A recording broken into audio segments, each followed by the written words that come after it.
Hello guys and welcome back to another YouTube video. Now I know what you're thinking, how fantastic is my fucking hair looking? Jeez! All I need now is a skin fade on this bad boy. We're gonna be looking, not quite, but pretty damn close to Brad Pitt. Today's video is going to be a little bit different from the typical Sean Fitness, how to build muscle, 3 stupid things I used to do to lose fat.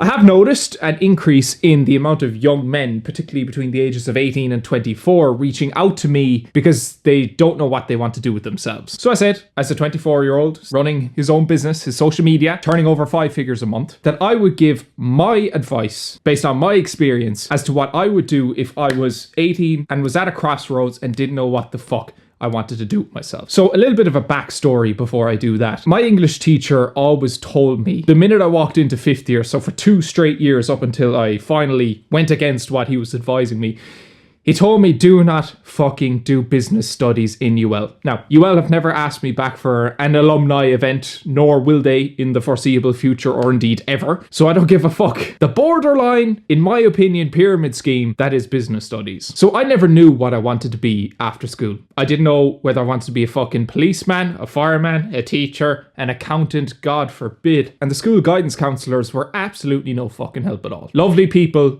but in terms of their advice goes, I may as well have been sticking my finger to the fucking wind. So they told me, what are you interested in? And I said, well, I'm interested in sport. It was all I fucking did. I said, well, why don't you become why don't you do sports science? Why don't you become a strength and conditioning coach?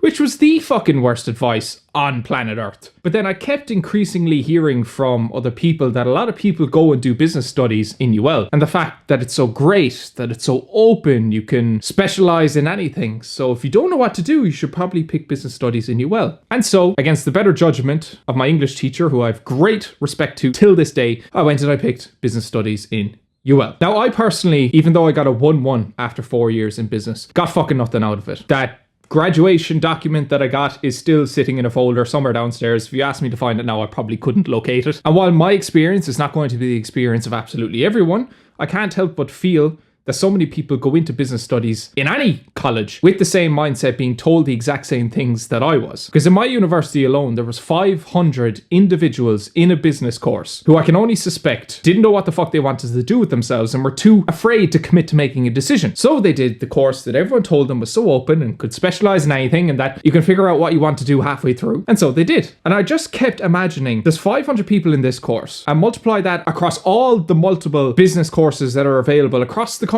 There must be thousands and thousands of Irish students alone every single year graduating with a business degree. And I couldn't help but think, if everyone has that degree, at some point it becomes worthless. I mean, even if I have the best grade, how much does it distinguish me from all the other thousands of people who graduate every single year who likely have the best grade? So I became very, very disillusioned with business very quickly, but there was just nothing that I knew I wanted to 100% commit to, so I just saw it out for 4 years. And while it's not fair for me to sit here and completely castigate it all together, although it probably is, some people do go on and be accountants and economists and investment bankers off a business degree, but there's probably more efficient routes they could have taken to get there. So this video started out as advice to a young fella who doesn't know what he wanted to do, to specifically a young fella who's thinking of doing business studies in UL. So lesson number 1, don't do business in UL if you don't know what you want to do. So about a year after I started business studies, I started my Instagram page. And this was something that I kept ticking over on the side. And some people will argue that, oh, my Instagram wouldn't have gotten to where it is today if I hadn't done business studies and hence had the time to focus on Instagram on the side. But the biggest cost that I paid with respect to doing business was not the 12 grand that it cost to do it for 4 years.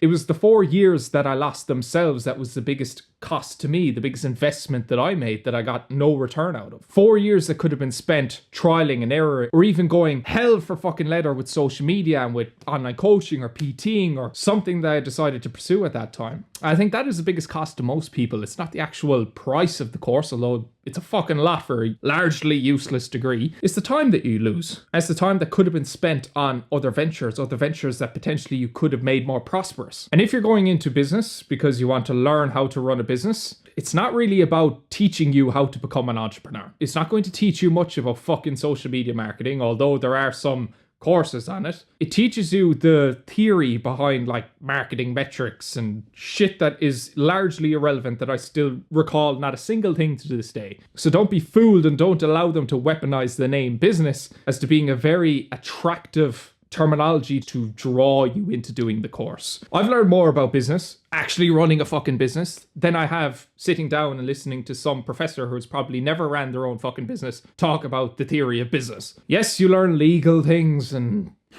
formulas, but it's not actually valuable or indeed practical information. If you want to do business, to become an accountant, absolutely do so. But I would probably still recommend, even at that, to do it with the language, so that if you decide halfway through that you've no fucking interest in being an accountant, like I did, that you can at least speak a foreign language that can be somewhat applicable and somewhat beneficial to your career pursuits down the line. So on that note, the most valuable thing that I probably got out of my 4 years doing business was the fact that I learned what the fuck I didn't want to do. And that came from my experience on co-op or placement in Luxembourg in EY. So I was a intern auditor, and my experience wasn't the best. I was probably the single most useless intern who has ever walked in the doors of EY Luxembourg. My apologies. I used to intentionally fuck up jobs that I was on so that I wouldn't be assigned to any team, and hence I wouldn't have any work to do for the majority of the time that I was in there. But I couldn't help but just look around at most people, and this is an important distinction, most people inside the office, because some people are very happy to be in there, but they just seemed fucking miserable. And I noticed that there was a huge aura of backstabbing culture within that. It was like everyone was just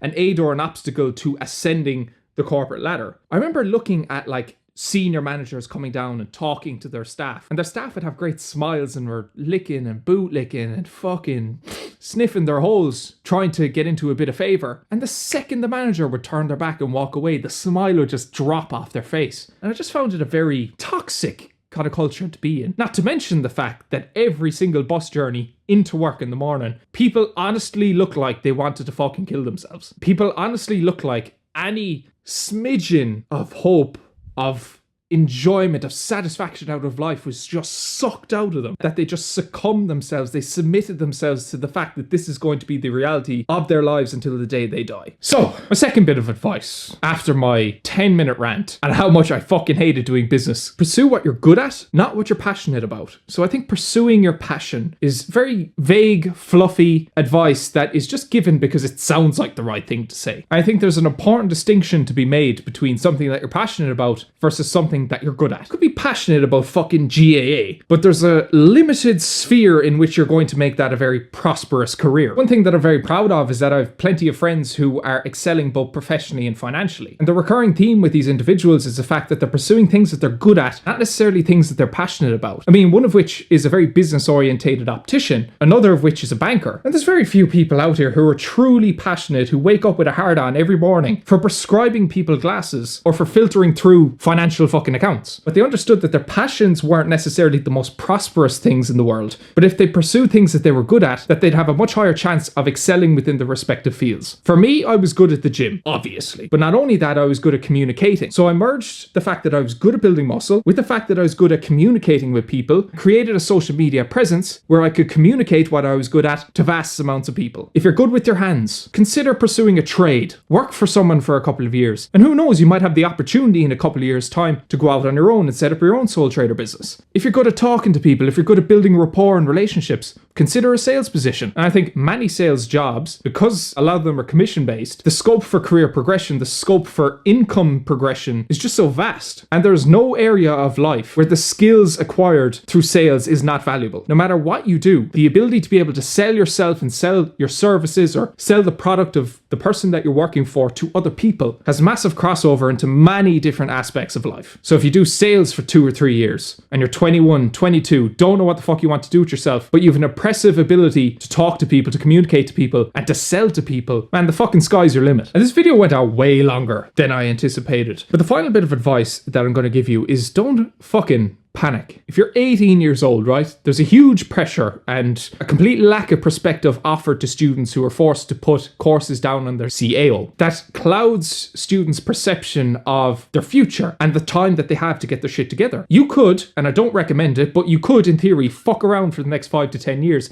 and you'd still have plenty of time to pull your shit together. Now on the flip side of that, I do see a lot of people entering their late 20s or early 30s, still not knowing what the fuck they want to do with themselves because they've wasted so much of their 20s. Your early 20s should be spent figuring out and getting closer to this idea, feeling your way through the darkness of what it is that you want to do with yourself, experimenting, setting up a couple of businesses, trying out a couple of careers, and not just fucking wasting your time. And there is a fine balance, in my opinion, between enjoying your 20s, going out often, going on holidays, but also being productive in the vast amount of your year in which you should be working and thinking about your long-term self. At the end of the day, if I hadn't spent the first half of my 20s really focusing on my social media, really focusing on my coaching, I wouldn't have built my business to the point that it's at now. And trust me, I am nowhere near where I want to be, but I'm well placed to put in the work to continue building that business and continuing to build my freedom and my income into my late 20s. But I wouldn't like to be in the situation where I'm forced to start that from scratch in my fucking 30s, for example. So yeah,